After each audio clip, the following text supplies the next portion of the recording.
이스라엘 하나님, 야곱의 하나님께서 나를 너희에게 보내셨다. 이는 나의 영원한 이름이요 대대로 기억하라 하시니라. 아멘.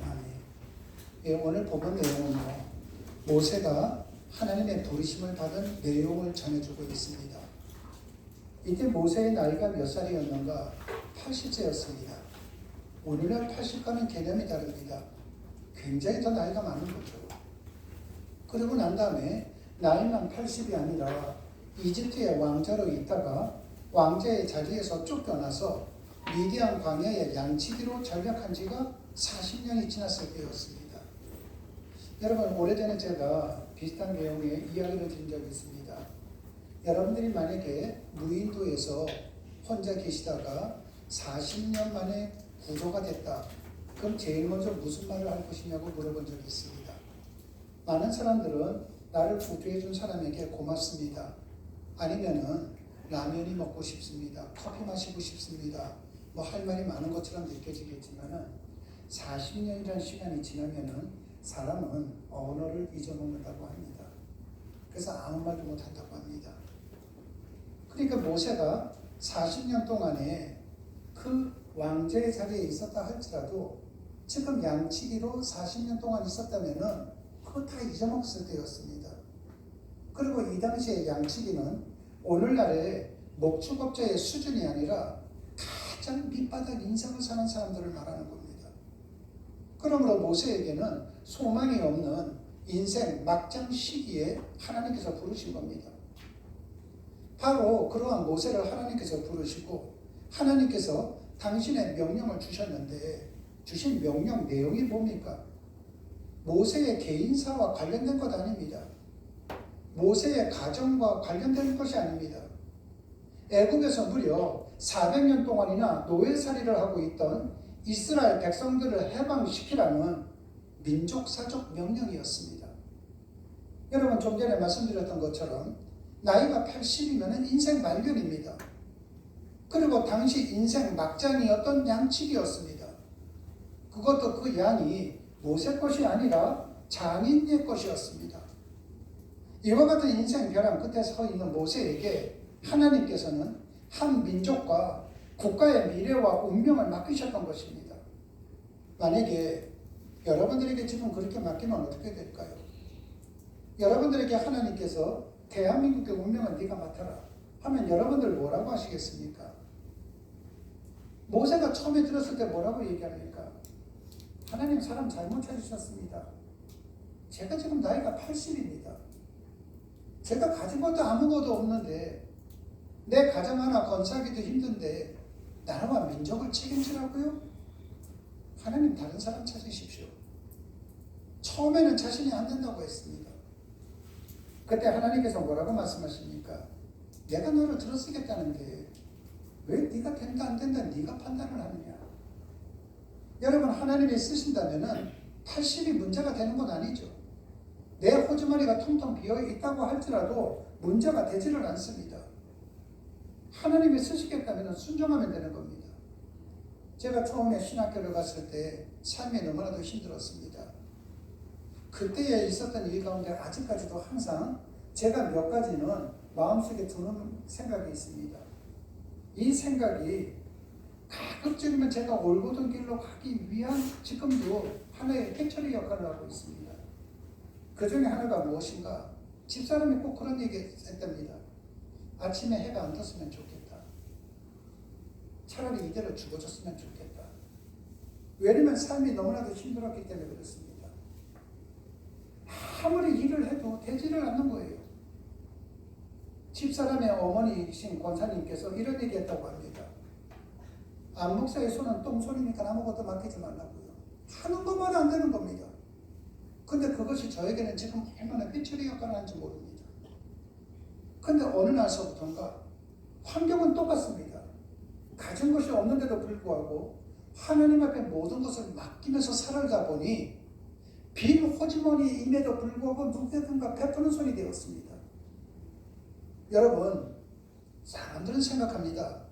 하나님 앞에 모든 걸 맡길 때 내 삶 속에 참다운 평강이 온다고요.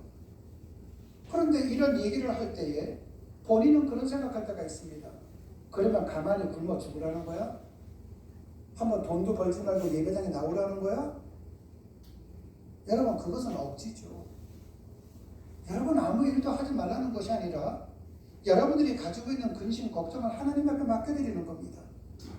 맡기는 방법이 무엇인가? 기도를 하세요. 기도를 하고 난 다음에 의심하지 마십시오. 하나님은요, 어떤 사람은 호주머니에 가득 찼음에도 불구하고 욕심쟁이로 사는 사람이 있는 반면에 어떤 사람은 텅텅 가난뱅임에도 불구하고 누구에게니까 웃음을 주고 베푸는 삶을 살아갑니다. 삶 속에 평강이 넘칩니다. 이유는 한 가지입니다. 하나님 앞에 순종했을 때, 아니 순종하는 마음을 갖고 살아갔을 때 하나님께서 우리의 삶을 그렇게 책임져 주신다는 것입니다. 이제 80 노인 모세, 가난뱅이 모세가 하나님의 명령을 받았습니다. 그리고 순종을 하는 겁니다. 그런데 궁금했습니다. 그래서 하나님 앞에 이렇게 질문을 합니다. 다 같이 합독하도록 하시겠습니다.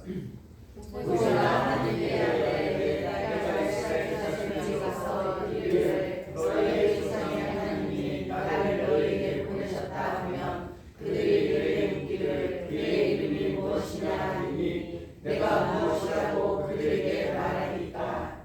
아멘. 지금 모세가 이렇게 얘기하는 겁니다. 하나님, 좋습니다. 제가 애굽에 들어가겠습니다. 그리고 하나님께서 너희를 해방시킨대 이렇게 얘기했을 때 사람들이 혹시 저에게 너를 보내신 분이 누구냐 이렇게 묻는다면은 제가 뭐라고 대답을 해야겠습니까? 제가 하나님을 어떻게 소개해야겠습니까?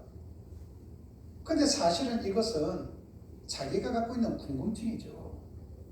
나에게 그런 명령을 내리신 당신은 누구시냐는 것이었습니다.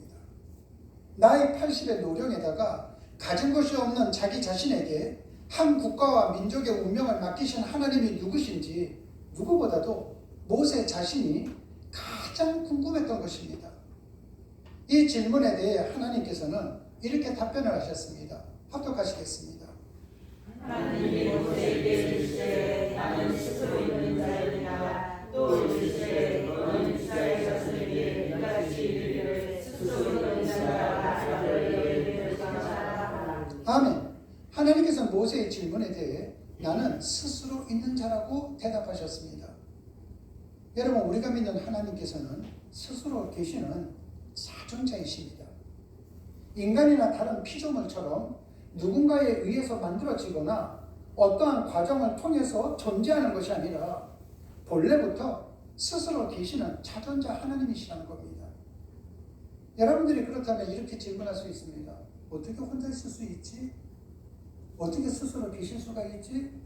여러분, 성경 말씀은 여러분에게 주는 정과나 백과사전이 아닙니다. 성경에 있는 말씀은 하나님의 명령서입니다.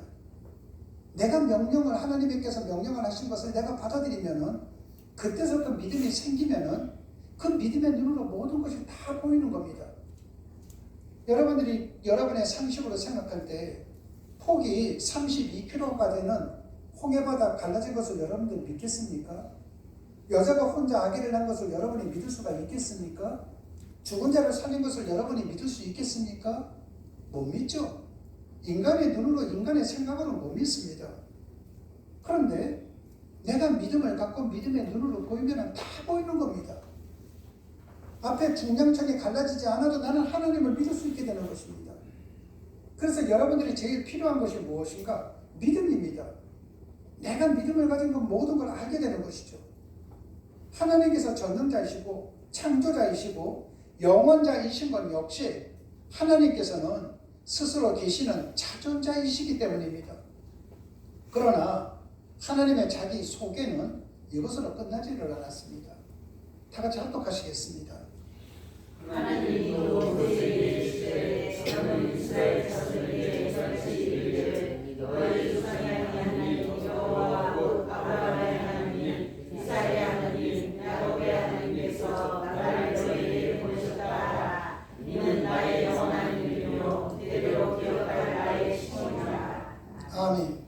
하나님께서는 스스로 계시는 자존자이시면서도 인간에 의해 자존자라고 불리시기를 원하지 않으셨습니다. 하나님께서는 자전자라는 칭호 대신에 인간에 의해 아브라함의 하나님, 이삭의 하나님, 야곱의 하나님이라고 불리기를 원하셨고 그 이름이 영원한 당신의 이름인 동시에 대대로 기억될 당신의 칭호임을 밝혀주셨습니다. 스스로 계시는 자존자라는 호칭 대신에 대단히 다정다감하면서도 친밀감이 넘치는 아브라함의 하나님, 이삭의 하나님, 야곱의 하나님이라는 하나님의 호칭은 가정의 달을 시작하는 첫 주일의 관점에서 볼 때 우리에게 대단히 중요한 사실을 일깨워주고 있습니다. 이삭은 아브라함의 아들입니다. 야곱은 아브라함의 손자입니다. 따라서 아브라함의 입장에서 볼 때 아브라함의 하나님, 이삭의 하나님, 야곱의 하나님은 나의 하나님, 내 아들의 하나님, 내 손자의 하나님이 되시는 겁니다. 그리고 이삭의 입장에서 볼 때 아브라함의 하나님, 이삭의 하나님, 야곱의 하나님은 나의 하나님, 내 아버지의 하나님, 내 아들의 하나님이 되십니다. 그리고 야곱의 관점에서 볼 때는 아브라함의 하나님, 이삭의 하나님, 야곱의 하나님은 내 아버지의 하나님, 내 할아버지의 하나님, 나의 하나님이 되시는 겁니다. 하나님께서 모세를 부르셔서 애굽에 있는 이스라엘 백성들을 구원해 내라는 민족사적인 명령을 주시는 그 자리에서 왜 하나님께서는 이와 같은 당신의 호칭을 새롭게 주시고 그 호칭으로 인간에 의해 불리기를 원하셨겠습니까? 하나님께서는 천지를 창조하시고 스스로 계시는 자존자라고 해서 국가를 상대로 하시는 분이 아닙니다. 한 민족을 상대로 하시는 분이 아니십니다. 우리 주님께서는 한 국가나 한 민족이라는 단위로만 상대하는 것이 아닌 것을 일깨워 주시기 위함입니다. 혹시 여러분들께서 천지를 창조하신 하나님의 나 같은 존재를 하나님이 상대하시면 대통령이나 아니면은 뭔가 좀 권력도 힘도 있는 사람 상대하지 않을까? 아닙니다. 하나님은 나의 할아버지와 나의 할머니, 내 아버지와 내 어머니, 내 자식들, 내 사랑하는 손자들, 그리고 나 한 사람 한 사람 개인적으로 개별적인 관계를 맺으시고 할아버지와 부모와 자식과 손자가 한데 어우러 사는 가정을 통해 역사하시는 분이라는 것을 지금 일깨워주고 있는 것입니다. 한마디로 인간들에게 가정의 소중함을 일깨워 주시기 위함이었습니다. 한 국가와 한 민족을 이루는 기본적인 단위가 무엇입니까? 가정입니다. 가정이 없다면 국가도 형성될 수 없습니다. 가정이 없다면 민족도 형성될 수 없습니다. 따라서 건강한 사회는 그 사회를 이루고 있는 각 가정이 건강한 사회요, 각 가정의 행복한 국가가 살기 좋은 나라가 되는 것입니다. 우리는 성경의 첫 번째 책을 가리켜 창세기라고 부릅니다. 본래 히브리 원전에는 그 책 제목이 창세기가 아닙니다. 태초입니다. 그렇게 기록이 되어 있는데 사람들이 첫 번째 책 내용이 하나님께서 천지를 창조하신 내용이라고 해서 창세기라고 고쳐 부른 겁니다. 우리나라에서는. 하지만 엄격한 의미에서 창세기라는 제목은 적절한 제목은 아니죠. 창세기는 총 50장으로 이루어져 있습니다. 그런데 50장으로 이루어져 있는 창세기의 내용 가운데 하나님께서 천지를 창조하신 내용은 어디에 있습니까? 1장, 2장, 2장 뿐입니다. 총 50장으로 되어 있는 창세기 내용 전체가 우리에게 전해주는 일관된 메시지는 무엇인가? 하나님 아버지께서는 이 땅에 가정을 세우시고 가정을 통해 역사하신다는 것입니다. 우리가 성경을 보면 그렇지 않습니까? 하나님 아버지께서는 제일 먼저 아담과 하와의 가정을 택하시고 그리고 그 가정을 통해 인류의 역사를 새롭게 시작하셨습니다. 그런데 그들이 사탄의 유혹으로 타락하자 하나님 아버지께서는 노아의 가정 8식구를 선택하시고 인류의 역사를 새롭게 다시금 시작하게 하셨습니다. 하지만 그들의 후손마저도 바벨탑을 짓는 등 영적으로 교만에 빠지자 하나님 아버지께서는 아브라함과 그의 아들 이삭과 그의 손자 야곱의 가정을 선택하시고 하나님 당신이 친히 아브라함의 하나님, 이삭의 하나님, 야곱의 하나님이 되시어 그 가정을 통해서 구원의 역사를 펼쳐나가셨습니다. 성경적 관점에서 본다면 하나님의 섭리는 가정을 핵심 통로로 삼아 이루셨다는 것입니다. 이런 관점에서 본다면 성경의 첫 책의 제목은 창세기보다는 참 가정기가 더 타당하지 않겠습니까? 우리 하나님을 보십시오. 인간의 가정을 얼마나 소중히 생각하시면 성자 하나님이 이 땅에 오실 때 어떤 모습으로 오셨습니까? 하늘에서 그냥 내려오시지 않았습니다. 가난한 요셉과 마리아의 가정을 통해서 이 땅에 오셨습니다. 그렇다면 대체 하나님께서 왜 그토록 가정을 중시하겠습니까? 그것은 좀 전에 말씀드렸던 것처럼 가정은 한 국가와 민족 그리고 인류를 이루는 출발점이기 때문입니다. 따라서 모든 그리스도인은 온 가족이 한 마음이 되어 아브라함의 하나님, 이삭의 하나님, 야곱의 하나님을 섬기면서 자기 가정을 믿음의 가정으로 일궈가는 동시에 자기 가정을 바른 사회와 건강한 국가와 세계 평화를 위한 출발점으로 삼을 수가 있어야만 된다는 것입니다. 하나님께서 우리를 그리스도인으로 불러주시고 우리에게 사랑하는 가족과 가정을 주신 까닭이 바로 여기에 있는 것입니다. 그래서 여러분들 가운데는 자녀들도 다 함께 나오는 가정들도 이 자리에 분명히 계십니다. 그런데 아직까지 혼자 나오시는 분들도 많이 계십니다. 아브라함의 하나님, 이삭의 하나님, 야곱의 하나님을 좀 전에 말씀드렸던 것처럼 한다면은 내 하나님이 내 아버지의 하나님이요 내 자식의 하나님이 될 때에 하나님께서 우리에게 주시는 복이 달라집니다. 그러게 여러분들이 자녀를 위해서 예배당에 가자고 하는 것은 비종교를 위해서 생각한다고 생각하지 마십시오. 저는 여러분들에게 나가서 전단지를 주면서 사람을 전도해오라고 한 적이 없습니다. 저는 항상 여러분들에게 삶의 현장에서 여러분들이 예수님 닮은 삶으로 사시라고 하셨습니다. 그러면 우리 비종교에 오지 않는다 할지라도 그분들이 여러분의 삶을 통해서 예수님을 만나면은 가까운 교회, 다른 교회 가실 수 있습니다. 그걸로 만족입니다. 제가 여러분들에게 자녀들에게 복음을 전하라고 하는 이유는 그 누구도 아닌 여러분의 가정을 위해서입니다. 여러분의 가족을 위해서입니다. 하나님은 아브라함의 하나님, 이삭의 하나님, 야곱의 하나님이십니다. 그런데 내 아버지의 하나님이 없다고 쳐보십시오. 내 자식의 하나님이 없다고 쳐보십시오. 하나님은 나를 통해 역사하시는 것이 아니라 내 가정을 통해서 역사하시는데 여러분, 여러분의 사랑하는 자녀들이나 아니면 배우자에게 예배당에 가자고 한다면 순순히 따라 나오겠습니까? 안 따라 나옵니다. 여러분들은 입은 침묵을 지키셔야만 됩니다. 가정에 가셔서 야 오늘 설교 말씀 들어보니까 너도 예배당에 나와야겠더라 복 받기 위해서 야 한 달에 한 번이라도 나와봐 이것이 아니라 여러분들은 침묵을 지키십시오. 그리고 가족에게 예배당에 가자고 말도 하지 마십시오. 여러분들이 집안에서 예수 믿는 자답게 사십시오. 여러분들이 사랑하는 가족들에게 예수쟁이로 인정을 먼저 받으십시오. 여러분들이 침묵을 지켜서 자식들은 따라 나옵니다. 우리가 잘 알고 있는 거 있지 않습니까? 부활하신 예수님께서 마가의 다락방에서 너희들 땅끝에 사람이 되라 명령하시면 됩니다. 거기는 예루살렘입니다. 그런데 예수님은 거기서 그렇게 말씀하지 않고 갈릴리로 가라고 했습니다. 여러분들 잘 아시죠? 갈릴리는 제자들의 고향입니다. 제자들의 직장이 있는 곳입니다. 제자들의 친척이 있는 곳입니다. 제자들의 친구가 있는 곳입니다. 우리 예수님께서 제자들에게 갈릴리로 가라고 한 이유는 너의 가족으로부터 먼저 인정받는 그리스도인이 되라는 겁니다. 너의 직장 동료로부터 인정받는 그리스도인이 되라는 겁니다. 그러고 난 다음에 예루살렘에 와서 땅끝으로 가는 겁니다.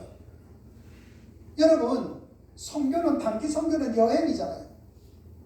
내가 선교를 간다면 거기에서 내 무덤이 있어야만 됩니다.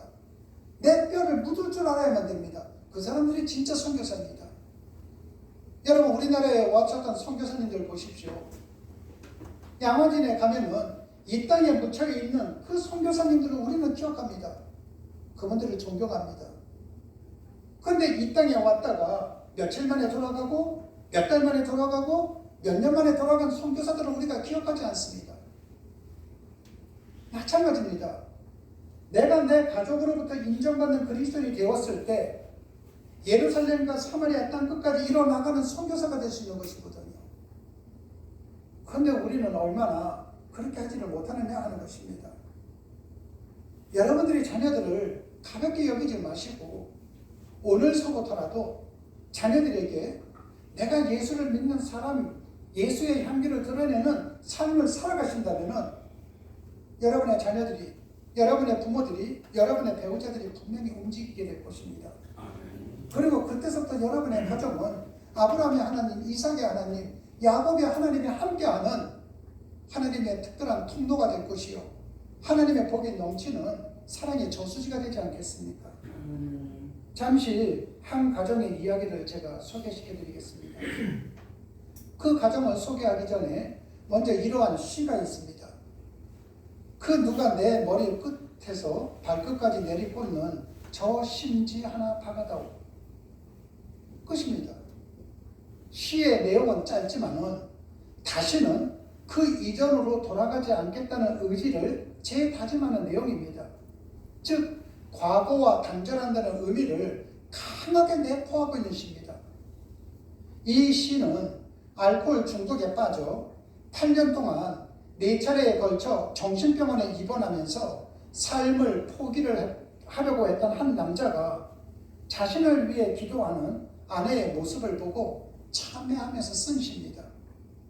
이 시를 쓴 사람이 누구인가? 불광동 시 배달부로 불리우는 김발렌티노라는 사람입니다. 이분은 천주교 시인입니다. 저랑 나이가 똑같은 분입니다.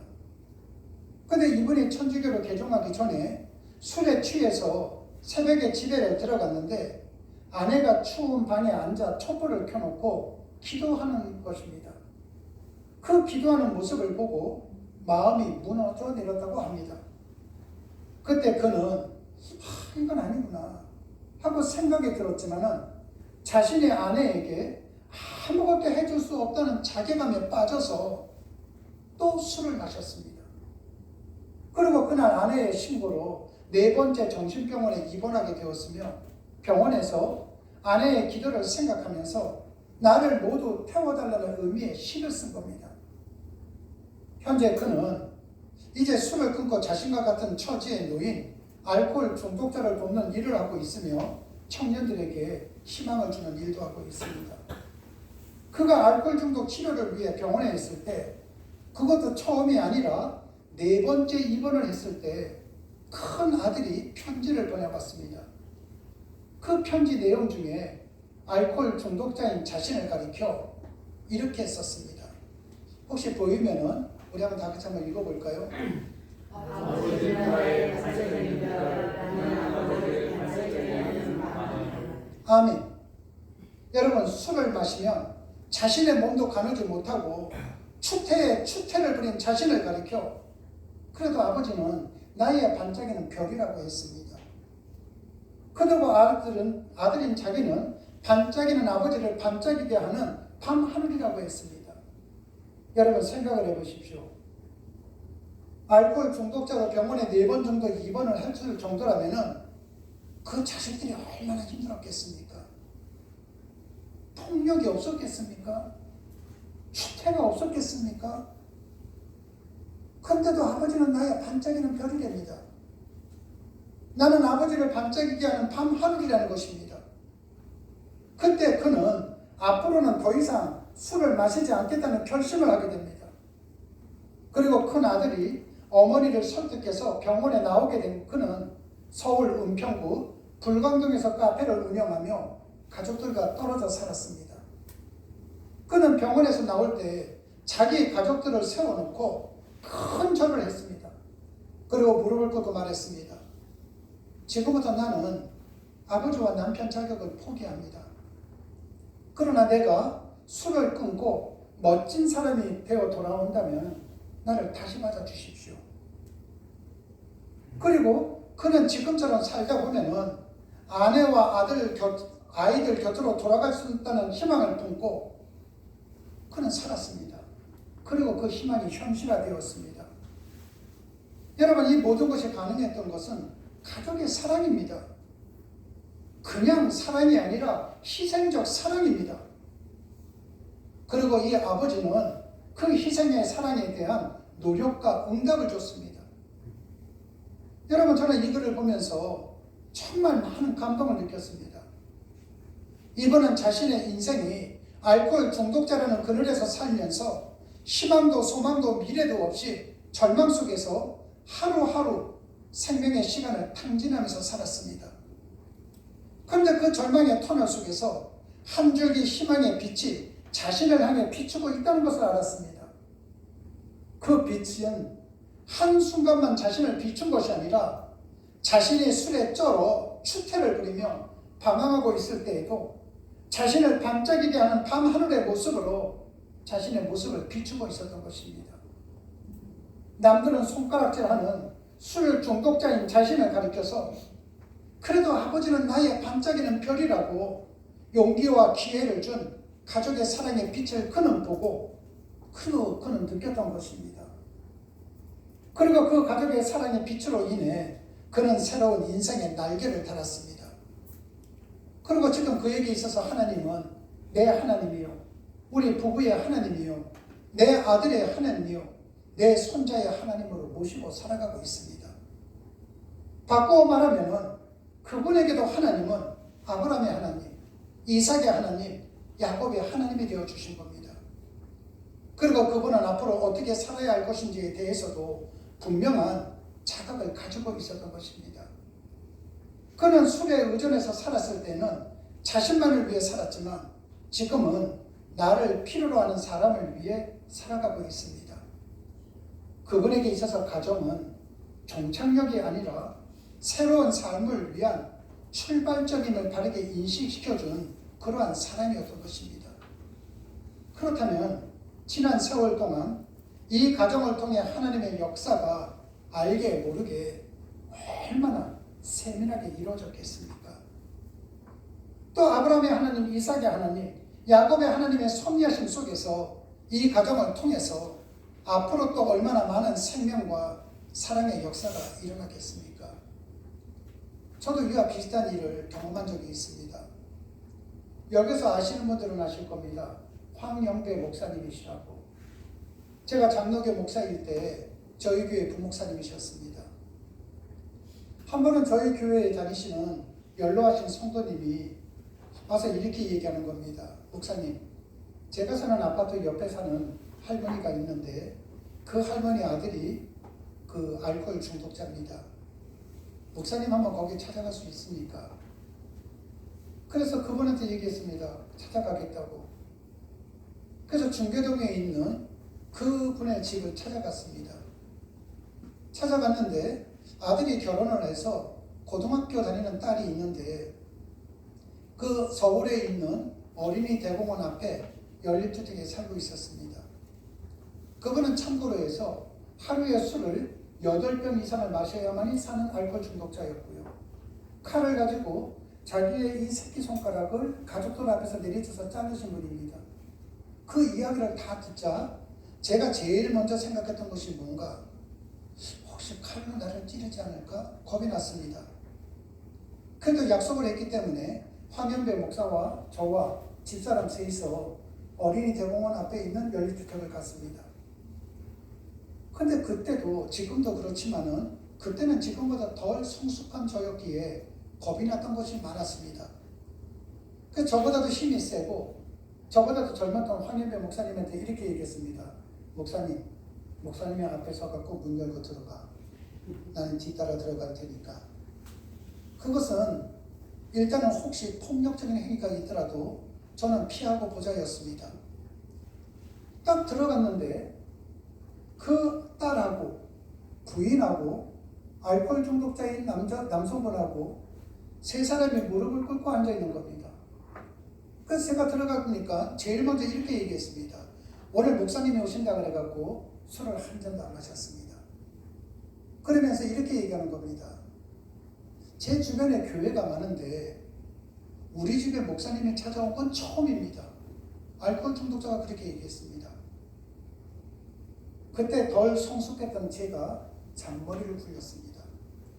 저보다 앞에 있었던 황경배 목사님에게 목사님 여기서부터 내가 앞에 서야 돼. 그래서 뒤로 뺐습니다. 그리고 기도를 했습니다. 설교하지 않았습니다. 하나님 이제 와서 죄송합니다. 아시죠? 그분들 지금은 다 치료됐습니다. 그분이 이렇게 얘기했습니다. 그때 저희가 갔을 때 을지로에 있는 그 메디컬 센터에 가서 치료를 받고 나오셔서 자기가 하는 일이 없으면 또다시 술을 잡을까봐 가족과 함께 딸은 서울에 두고 공부 때문에 부부가 강원도 쪽으로 내려가서 농사를 지면서 한다고요. 한동안에 연락을 자주 했었습니다. 술 안 마신다고요. 여러분 그게 제가 했다고 생각하십니까? 아니요. 저는 단지 도구요. 아브라함의 하나님, 이삭의 하나님, 야곱의 하나님이 그 가정 속에 들어가셔서 역사하신 거잖아요.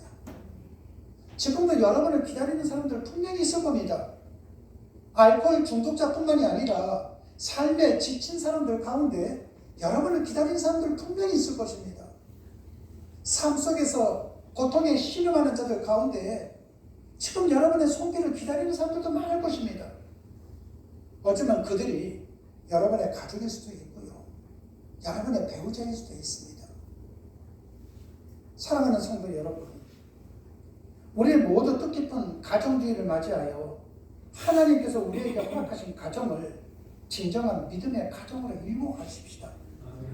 우리 모두 각자에게 주어진 역할에 최선을 다하십시다. 믿음의 부모의 역할, 믿음의 부부로서의 역할, 믿음의 자식으로서의 역할에 최선을 다함으로 날이 갈수록 우리의 가정을 더욱 성숙한 믿음의 가정으로 세워가십시다. 혹 부모님이 자녀에게 돈 좀 아껴 쓰라고 했을 때 왜 그렇게 하냐고, 다 돈 벌려고 쓰는 건데 자녀들 그렇게 얘기하지 마십시다. 또한 자녀들이 고생해서 돈을 버는 것은 자녀들의 말대로 그렇게 쓰려고 하는 겁니다. 아껴야 잘 살지 그렇게 얘기하지도 마십시다. 서로의 세대를 인정해주고 그 서로의 세대에게 주는 그 어떠한 조언이 있다 할지라도 내가 하고 싶은 말은 가슴에 묻어두고 입으로 좀 좋은 말 할 수 분명히 있는 거 아닙니까? 네, 맞아요. 내가 이렇게 쓰고 하는 것보다는 모아놓고 쓰면 더 잘 사는 거 잘 알아요. 하지만 내가 지금 부모님에게 이렇게 사드림으로 인해 부모님의 아름다운 옷을 입고 있는 건 내가 보고 싶어요. 내가 부모님에게 맛있는 음식을 사드림으로 인해서 우리 부모님의 얼굴이 환한 얼굴이 되는 건 내가 보고 싶어요. 내가 그래서 벌어서 쓰는 겁니다. 우리가 얘기해 줄 수 있거든요. 그래, 너희들은 나처럼 이렇게 갇힌 삶을 살지 마. 내가 어렸을 때는 우리 부모님들 놀러 다닐 줄 몰라서 관광버스 타면은 위로 아래로 뛰는 것밖에 없었어. 팔짝팔짝 뛰면서 그것이 최고의 기쁨이었거든. 너희들 왜 돈 버니? 때때로 해외여행도 좀 다녀봐. 너희의 인생은 나랑 비교하지 마. 서로가 충분히 사랑하며 살 수 있거든요. 부모님의 생각을 자식에게 주입시키지 마시고 자녀들의 생각을 부모에게 주입시키는 것이 아니라 서로가 인정하는 가운데에 나는 밤하늘이요 당신은 반짝이는 별이라고 서로가 생각해 나간다면 그 가정은 최고의 가정이 되는 것뿐만이 아니라 하나님께서 보시고 아브라함의 하나님, 이삭의 하나님, 야곱의 하나님이 통치하시는 복의 주인공, 복된 가정이 되는 것 아니겠습니까? 여러분, 우리 비전교회 성도들은 다 그러한 성도가 되고 우리 비전교회 가정들은 다 그러한 가정이 되기를 원합니다. 아멘. 우리 모든 성도님들 가정 속에 그렇게 아브라함의 하나님, 이삭의 하나님, 야곱의 하나님의 통치가 임하는 복된 가정이 되시기를 주님의 이름으로 축원합니다. 아멘. 기도하시겠습니다. 하나님 아버지, 우리에게 가정주의를 허락하시고 오늘 예배를 통해 가족과 가정의 소중함을 다시 한번 확인시켜 주시니 정말로 감사를 드립니다. 무엇보다도 스스로 계시는 자존자이신 하나님께서 내 할머니 할아버지의 하나님, 내 부모님의 하나님, 우리 부부의 하나님, 나 자신의 하나님, 내 자식의 하나님과 내 손자의 하나님이 되어주시니 정말로 감사를 드립니다. 우리 모두 아브라함의 하나님, 이삭의 하나님, 야곱의 하나님의 은총 속에서 각자의 역할에 충실한 그리스도인이 될 수 있도록 도와주시옵소서. 믿음의 부모로서, 믿음의 부부로서, 믿음의 자식으로서, 믿음의 형제 자매로서의 역할에 충실하게 하여 주셔서 우리의 가정이 모두 향기로운 믿음의 가정이 될 수 있도록 복을 내려 주시옵소서. 그리하여 우리의 가정으로 인해 이 시대와 우리 사회가 새로워지게 해주시옵고 우리를 한 가족이 되게 해주신 하나님의 뜻이 우리의 가정을 통해 이 땅 위에 아름답게 구현될 수 있도록 역사하여 주시옵소서. 주님 고맙습니다. 예수님 이름으로 기도드렸습니다. 아멘.